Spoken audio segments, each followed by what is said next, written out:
Jeff, we just learned that those two people who died are the pilot and someone inside that home after that plane crashed in around 10:30 last night. We are coming up now on what was a mobile home right here that was leveled during yesterday's storms. That chimney caught fire and is now right here on the ground. You can see that this is a very busy scene. Firefighters coming down the ladder after fighting some secondary fires here.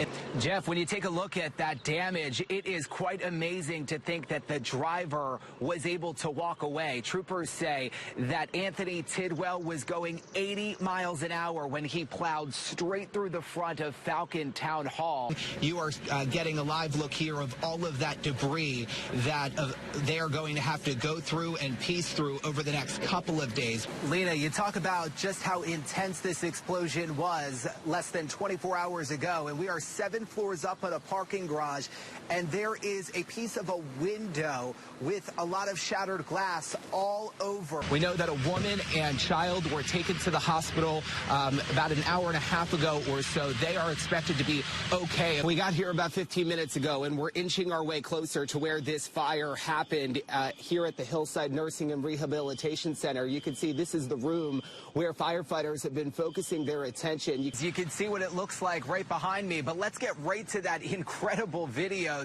of what I shot right around 3 o'clock. That water spewing into the air at least 50 feet. Because she has lost everything. Kneeling before her home leveled by Mother Nature, Rebecca Briley is comforted by loved ones. This was my home for 22 years. Her refrigerator and couch scattered among a life's worth of belongings. It is very devastating to see this. I mean, this is a mess, but God can turn it right into a miracle. Twisted windows, flying debris, and downed trees surround the area in Whitaker. David Hinson lives next door and says the winds picked up for just a few minutes Friday. He rode out the storm in his bathroom. The rain was coming down real hard. It happened so quick. It shook my trailer. Luckily, Briley got out just 10 minutes before her walls ended up in trees. I listened to 101.5 on the radio, and very good station, by the way. And they give you updates. I mean, it was talking about the storm the whole time. She was praying for other people's safety when she heard this.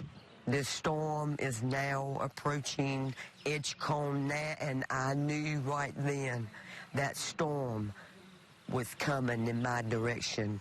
There is so much loss here, but Briley is still thankful. I would have been probably under that debris if I hadn't have left when I did. She hopes her heartbreak serves a lesson. Heeding warnings saves lives, just like hers. Joe Fisher, WRAL News, Edgecombe County.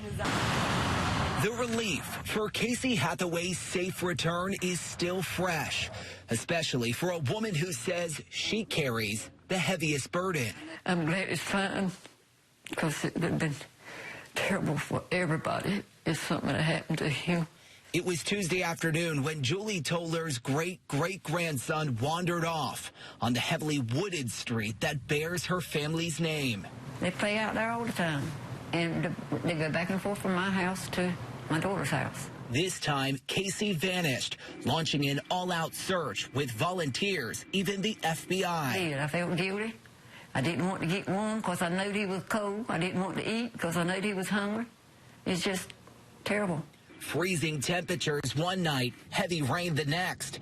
50 agonizing hours before a neighbor heard the 3-year-old crying. He was stuck in some thorn bushes in the woods just a quarter mile from Toller's home. It's a blessing from God. There's no other way that boy could have survived that. I wouldn't have survived that the first night. Toller says he's now enjoying games and cartoons from the hospital, where he's being treated for cuts and scrapes. I'm just praying there's no long-term effects on it. That he's just able to bounce back from this. Yeah, just be his normal little self. A family and community that leaned on their faith. Faith that now stands stronger than ever. And he's a tough little fellow, I tell you that. He's a fighter. Yeah, he is. And I'm so overjoyed I can't hardly stand it. He's a miracle. I'm Joe Fisher, WREL News, New Bern.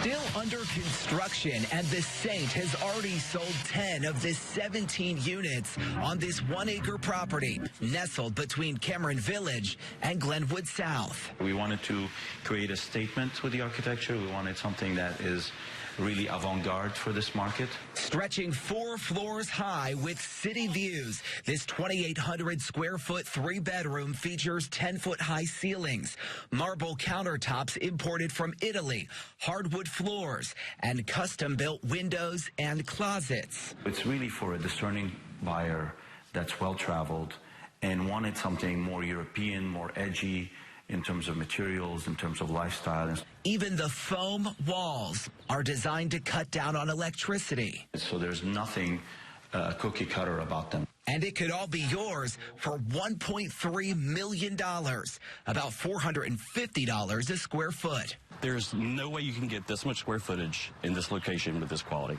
Chris Newton was the first buyer. I mean, I was walking to lunch. I'll be there in 5 minutes. I don't drive my car nearly as much anymore. My power bill is half of what it was in an 1,800 square foot house before I moved here. The $18 million investment is spearheaded by developer Azim Fancy. He says this project brings to Raleigh what is already in bigger cities like New York and Boston. And I think that you're going to find that as the years go by, this is going to become like a standard feature here. Real estate appraiser Stacy Anfinson agrees. I actually think it's a good sign. If you're looking at a healthy economy, you want to have people in the economy that can afford a product like that. Anfinson expects other developers to use the Saint as a metric for what is now possible. Development and building is a risk, and that level of pre-sale activity shows that they took a risk and they were rewarded for it. A new style of living for a city still rapidly attracting new people. I'm hoping that we play a big part in the evolution of the city. Joe Fisher, WRAL News, Raleigh. Oh, when it beeps, it's ready to roll. When electric scooters took Raleigh by storm last year, James Douglas jumped at the opportunity to keep them in motion. This one is $4. It's turned into this nightly scavenger hunt. It's pretty fast-paced. To round up, load up, and charge up as many bird scooters as possible. It's easy money, and you basically work for yourself. It's why he says it's become so competitive. A lot of people, this is their livelihood. So at points in times, you know, you may catch an aggressive person that is willing to maybe get physical over a $4 scooter. Douglas says he earns between $100 and $200 a night. It's a profitable side hustle to support his family, but it'll all end this month when Bird leaves Raleigh. You know, it can really make or break somebody. Lime has also announced its plans to leave, both companies citing high fees and what they call some of the strictest regulations in the country. In a statement, Bird says the move will put more cars back on the street, quote, jeopardizing the $3.6 million of annual revenue we were on track to deliver to our chargers and mechanics. The city says 5 new scooter companies have already expressed interest in coming to Raleigh this summer. The chargers do their homework and their research on the new companies. I think everything will be all right. A glimmer of hope for a flock of people forced to roll on. Joe Fisher, WRAL News, Raleigh. Dr. Gottfried sees about 2,000 patients a year and performs hundreds of surgeries. But it is his work outside those hospital walls that's helping him reach millions more. From the operating table at Duke University Hospital to the set of NBC's Chicago Med. And so I think of those extreme scenarios. Dr. Orrin Gottfried performs complex spinal surgeries by day and creates complex storylines by night for some of TV's biggest hits. The writers enjoy a story that is visual, has some cool treatment, whether it's a MacGyver move or a cool surgery or a new tool. It's his job as a medical consultant to help more accurately depict diseases and treatments, working closely with writers, producers, even actors. Last week I sat with Oliver Platt, who's on Chicago Med, and talked about brain surgery. That was quite exciting for me because he showed some genuine interest in the brain surgery, and I was able to provide that. Dr. Gottfried's rise in Hollywood started with a cold call from a writer in Los Angeles. 10 years later, he's worked on 35 shows. His credits have rolled on nearly 100 episodes. I enjoy that I'm a resource to someone other than just my patients. I'm a resource to the writers, and then my goal is to be a resource to the audience. It's on TV where Gottfried says some people discover their own issues or connect with a character facing similar challenges. You're watching the show and you're watching the action, but why can't I just have it all? Why can't I have it medically accurate and still tell a great story? Including all that drama, lots of drama, that keeps people coming back each week and each season.